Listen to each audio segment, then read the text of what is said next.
Bonjour mes amis, je fais une vidéo qui va un peu dans tous les sens. J'appuie sur REC sans vraiment savoir ce que je vais dire. Des fois je fais pas de vidéo, non pas parce que j'ai rien à dire, mais au contraire, des fois j'ai tellement de choses qui se bousculent dans ma tête que faire une vidéo c'est déjà un renoncement, c'est déjà choisir un sujet et le privilégier par rapport à d'autres. Je vais vous parler de choses qui m'ont touché ces derniers jours. Alors une première chose, c'est j'ai lu une news particulièrement abominable en France où quelqu'un est jugé pour avoir tué sa fille, une fille de 5 mois. Il l'a secouée à mort et il dit pour sa défense qu'il faisait le ramadan. D'accord, qu'il faisait le ramadan et que donc ses nerfs sont montés très vite quand le bébé pleurait. Alors je vais vous dire un truc déjà avant d'aller plus loin dans cette vidéo, et ça c'est d'intérêt public. Il ne faut jamais secouer un enfant parce que vous allez probablement soit le transformer en handicapé à vie, soit vous allez le tuer. D'accord, donc ça ne va pas régler votre problème. Si vous manquez de sommeil ou autre, tuer votre enfant n'est pas vraiment la solution. Si vraiment vous arrivez à un point où vous n'en pouvez plus, vous sentez que vous risquez de le secouer, la seule chose à faire, c'est de le poser dans un endroit où il est en sécurité, un lit par exemple, ou autre, et sortir, aller prendre une douche, aller faire ce que vous voulez pendant 10 minutes, un quart d'heure. Franchement, il n'y a aucun bébé qui va mourir parce qu'il va pleurer ou crier pendant 5 minutes ou un quart d'heure. Par contre, il mourra si vous le secouez. Alors, je vais plus loin maintenant dans cette histoire. J'aimerais vous dire un truc. Dans toutes les religions, il y a des pratiques d'ascétisme, qui sont des pratiques basées sur la privation, basées sur la souffrance du corps, afin d'atteindre une certaine élévation spirituelle. On trouve ça par exemple dans l'Opus Dei, qui se fouette avec des fouets en métal jusqu'à faire couler du sang, qui se mettent des fois sur la cuisse, qui se mettent une sorte de collier serrant avec des clous, qui fait saigner également. On voit ça chez des fois on voit ça aux Philippines, ou on voit ça en Amérique latine, ou des fois, à certaines occasions, quand on m'a pas qu'il y a des gens qui vont réellement, physiquement se crucifier avec le sang qui coule et tout ça. Ils portent des couronnes en épines. On voit chez les chiites qui se fouettent sans arrêt, à certaines occasions. On voit chez les soufis, qui aussi ont une vie basée sur la privation. On voit cela dans les religions du sud-est asiatique également. Je parle de l'Inde et plus loin, donc avec des pratiques parfois extrêmement pénibles, où des gens doivent des fois faire un jeûne de plusieurs jours jusqu'à une semaine, et en plus de cela, pas dormir, pas se mettre par terre et dire je dors, laissez-moi. Non, c'est quelque chose, une pratique qui est en plus assortie d'un certain nombre de défis, comme aller dans une montagne, faire un chemin, transporter des trucs, un truc de malade, un truc de ouf. Et je vous assure que le gars, il dit pas, ou il n'agresse pas les gens dans la rue en leur disant vous m'insultez, vous êtes en train de manger, d'accord, il est spirituellement au-dessus de cela.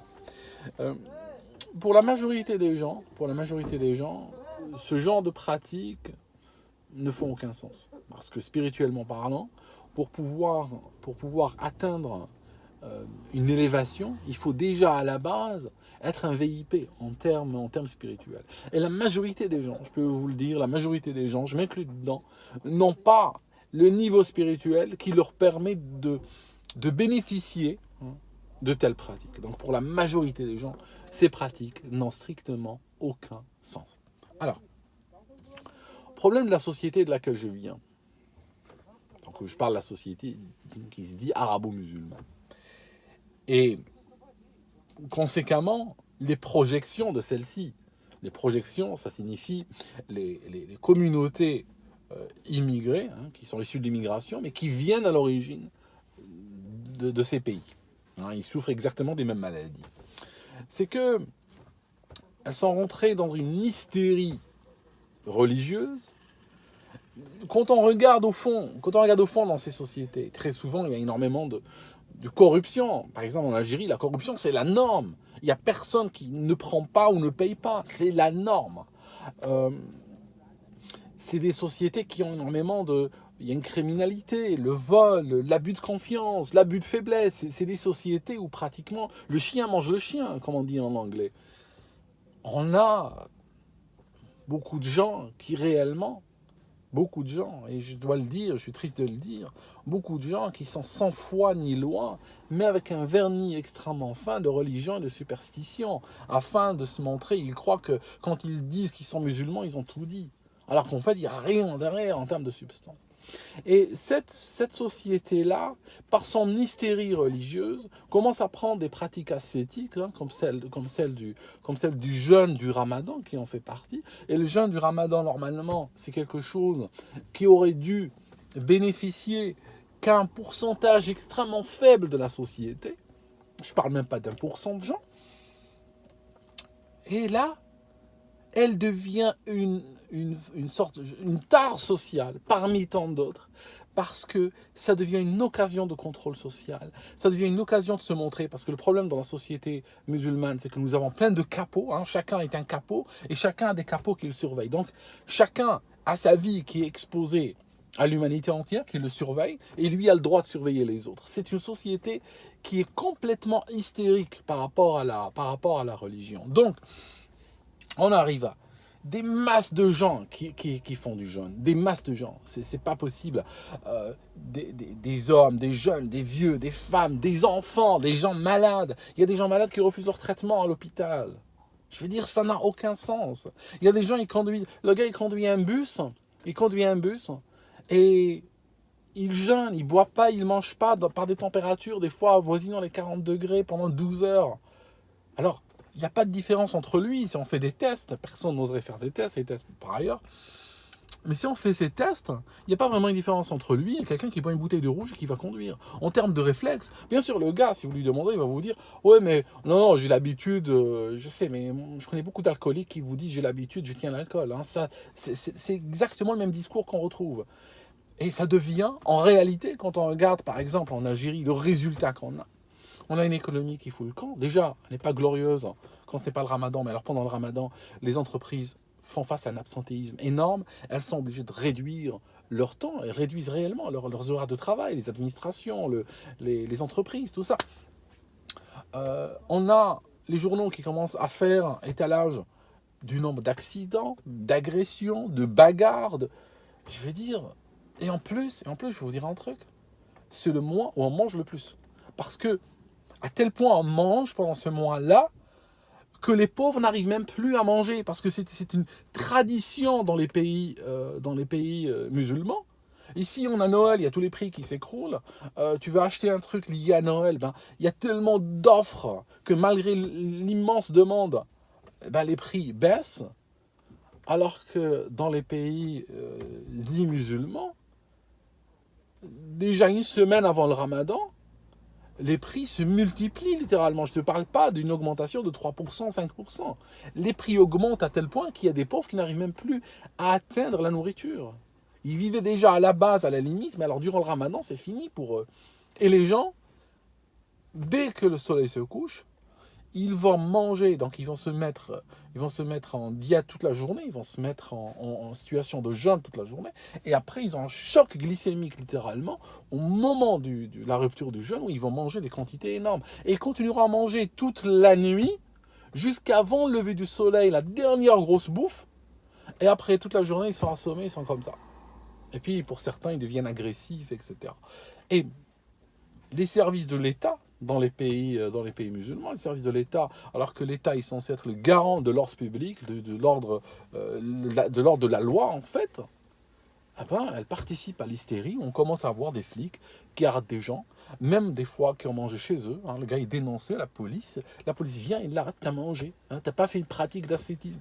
Je veux dire, c'est du foutage de gueule, c'est transformer des pratiques religieuses et transformer en cirque. D'accord ? Et cette société transforme pratiquement tout en cirque. Bon, laissez-moi... Je vais parler d'un autre sujet. J'ai plus envie de parler de ça. Je vais vous dire un truc. Je vais aussi... Un truc abominable. C'était une sortie de quelqu'un. Une sortie. Qui a dit qu'un Afghan... n'est-ce pas ? Un Afghan qui vit en Afghanistan et qui rêve de venir vivre en France est déjà plus français que les Français. Waouh. En fait, moi, je pensais, et des fois je rigolais, je pensais qu'il y avait 8 milliards de Français. Je pensais même les Martiens, si on en trouve, étaient Français. Mais là, je réalise qu'en réalité, il n'y a pas 8 milliards de Français. Il y a 8 milliards moins 66 millions. Ça signifie qu'en réalité, la Terre entière a des prétentions valables et recevables sur cette terre qu'on appelle la France, excepté les Français. Pourquoi? Parce que c'est un peuple qu'on remplace. En plus, les sorties du président, d'intellectuels, de politiques de haut rang qui ont des mandats officiels, des mandats représentatifs, qui commencent clairement à parler, en reprenant une dialectique américaine, à parler du mâle blanc hétérosexuel, sont en train d'installer en France de facto un système d'apartheid. Parce que le système d'apartheid, c'est pas une vache qui arrive comme ça dans un parking et qui va te dire « Salut, je suis l'apartheid ». C'est pas comme ça. C'est quelque chose qui s'installe progressivement dans la société.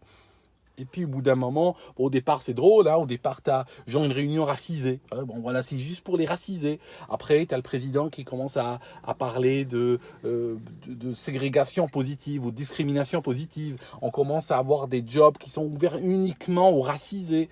Et puis après on commence à parler un peu plus clairement, on va plus loin, on commence à dire, vous savez, le mâle hétéro blanc, il est indésirable, il y en a trop, on en voit trop à la télé, on en voit trop dans les arts, dans les métiers, dans le cinéma. Il faudra couper. Donc, et progressivement, on arrive à un apartheid clair. On arrive à un apartheid où, par exemple, comme en Afrique du Sud, il y avait une administration qui avait mis, il n'y a pas très longtemps, qui avait mis une administration qui avait posé un panneau, il n'y a pas de rendez-vous pour les mâles blancs jusqu'à la fin de l'année. C'était genre septembre ou autre. Et ils ont dit, on donne des rendez-vous qu'aux noirs à partir de maintenant. Donc, progressivement, un jour viendra, dans 5 ans, dans 20 ans, dans 50 ans, il faut se projeter sur ces horizons-là quand on parle d'un pays.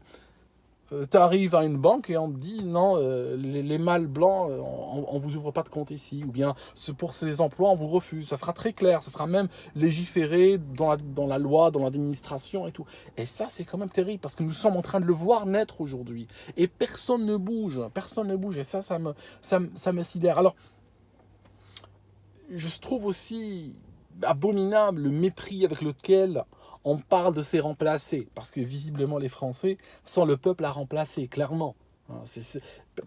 De moins en moins de gens s'en cachent en réalité. Les cartes sont en train de tomber aujourd'hui. Ils sont en train d'être remplacés. Et ils ont quoi comme option? Je vais vous dire les options. Je suis désolé d'être aussi brutal, mais ils ont l'avortement. Et ils doivent avorter leurs enfants.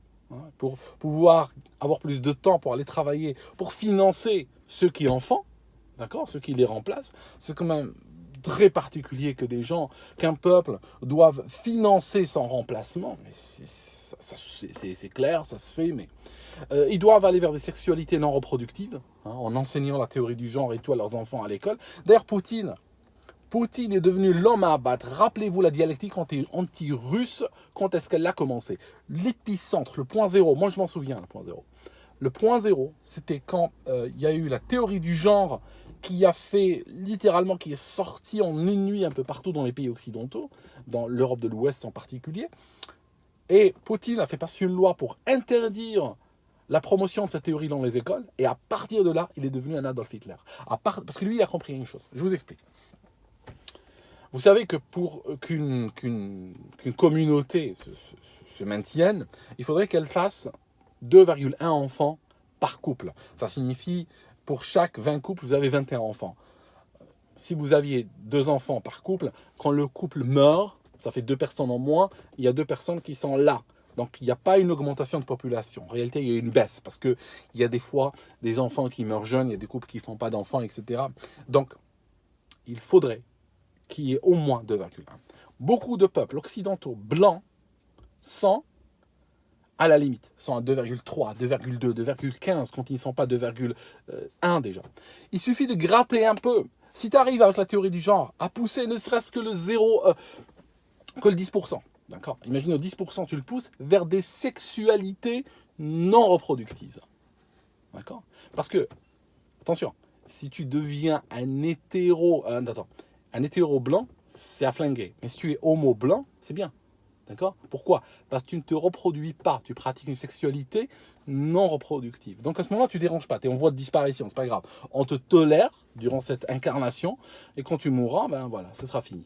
Et donc, il suffit, hein, pour des peuples qui sont... C'est clair, pour un peuple qui fait 8 enfants par femme, c'est clair que ça sert à rien. Mais si tu as un peuple qui fait 2,3 enfants par femme, tu fais la promotion de l'avortement, tu ramènes la théorie du genre, et tu passes de 2,3 à 1,9. Hein. Et là, c'est mathématiquement qu'ils vont disparaître. C'est garanti. C'est... Voilà, quoi. Enfin, mes amis, j'avais un autre sujet encore, mais je pense que je vais m'arrêter là. Je sais pas c'est quoi la solution pour vous. La solution, c'est... Je vais vous dire un truc. La solution, c'est...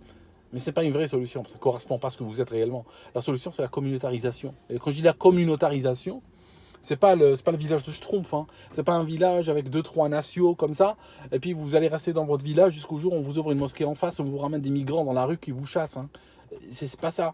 Ça signifie réfléchir en communauté.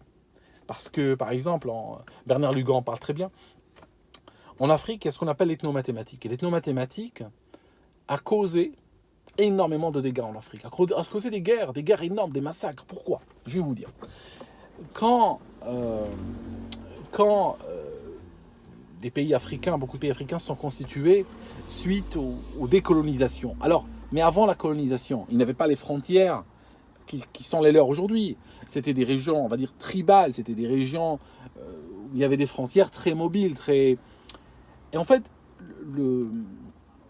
les Européens, quand ils sont arrivés dans ces pays, ils ont voulu implémenter leur système. Donc ils ont créé des pays avec des frontières, des fois tracées à la règle. Ils ont implémenté des gouvernements centraux et tout ça. Mais ils ont fait fi, ils ont ignoré les lignes ethniques. Parce que pour eux, ça n'existe pas. Ils n'ont pas de sensibilité ethnique, les Européens. Et donc, ils ont mis des fois dans le même pays des ethnies différentes. Alors, est arrivé ce qu'on appelle l'ethnomathématique. Ça signifie, vu qu'en Afrique, nous avons, je m'inclus dedans, nous avons une très forte sensibilité ethnique qui passe avant tout, donc, que se passe-t-il?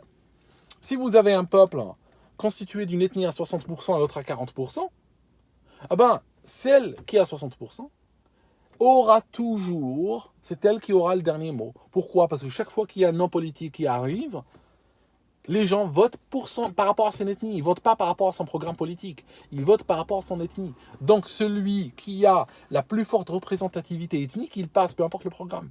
Et donc, là, l'autre communauté se sent lésée et ça finit par créer des tensions qui peuvent se terminer des fois en bain de sang.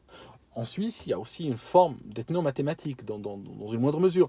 Par exemple, il y a le nord, hein, la Suisse qu'on appelle alémanique. Au sud, il y a la Suisse romande. Et puis, la Suisse romande, ils parlent en français. La Suisse alémanique, ils parlent suisse-allemand. Et entre eux, ils sont séparés par une sorte de barrière imaginaire qu'on appelle Rösti-Graben. C'est la barrière du Rösti, qui est un plat à base de pommes de terre. Et donc, en Suisse, la Suisse du Nord ou la Suisse alémanique, elle est traversée par des courants politiques ou des sensibilités politiques différentes de la Suisse romande. Et qui va prendre finalement l'orientation du pays, va aller dans quelle direction? Elle va aller dans la direction de la Suisse alémanique. Donc la Suisse n'est pas un pays francophone dans le sens politique du terme, c'était plus un pays germanique qu'autre chose. Donc la France par exemple, l'Angleterre aussi, la France se retrouve dans une situation d'ethnomathématique, peu importe comment elle y est arrivée. La France, c'est pas un pays qui est né d'une décolonisation sauvage qui a enfermé des peuples différents sur la même terre. Elle n'est pas née comme ça. Elle est née autrement. C'est un pays qui a importé d'autres ethnies en tel nombre que finalement, il est dans une logique d'une terre avec plusieurs peuples. Donc, il y a une logique d'ethnomathématique qui fait que l'a fait dire ici un parti conservateur. Le parti conservateur a dit il y a quelques temps ici que le basculement ethnique dans telle région est tel que il ne sera plus possible dans le futur au parti conservateur d'espérer de passer. Voilà. Très clair constat. En France, c'est pareil. Ça signifie que le basculement ethnique est tel que, à terme, ça ne sera plus possible de passer aucun parti qui a la moindre sensibilité nationaliste, le moindre parti qui veut protéger le mâle hétéro-blanc, c'est fini. Le mâle hétéro-blanc, et comme je vous ai dit, Se métisser, dans le sens, offrir ses femelles à des gens racisés, hein, c'est clair, d'ailleurs c'est ce qui est promu dans les livres, dans la publicité, etc. Vous ne verrez jamais ce qu'on appelle une personne, une femelle racisée avec un mâle blanc, ça n'existe pas. La promotion qui est faite, et la seule vision politiquement correcte, c'est le mâle blanc, hein, qui laisse la femelle blanche, hétéro, aller avec des racisés. On fait la promo de cela de manière très claire et nette. J'ai partagé l'autre jour sur Twitter un dessin qui vient d'un livre pour enfants. Une rousse, hein, sur un noir. Je veux dire, c'était un dessin pornographique déjà à soumettre aux enfants, mais en plus, ce qu'il y a derrière, comme, et le gars n'avait même pas enlevé sa casquette, hein, juste pour le détail qui tue. L'avortement, hein, l'avortement, j'en parlerai, ça mérite une vidéo à part, mais l'avortement promu chez les blancs hétéros, la théorie du genre et la promotion des sexualités non reproductives, puis vous avez un génocide, quoi. C'est tout. Hein. Vous avez un génocide, c'est mathématique. Hein. Ils vont pas vous tuer, vous emmener dans des camps et vous gazer et tout ça. C'est pas aussi, ça se fait pas de nos jours. Mais délicatement, doucement, vous voyez la courbe, vous allez terminer dans une minorité sur une île de la taille de Fort Boyard, quoi. Et puis les gens payeront pour aller vous voir, hein, pour aller voir les derniers représentants. Hein. Enfin, je voulais terminer cette vidéo il y a très longtemps et je continue à parler. Et plus je parle, plus je dis de choses. Il faudrait que j'arrête. Allez, à bientôt mes amis.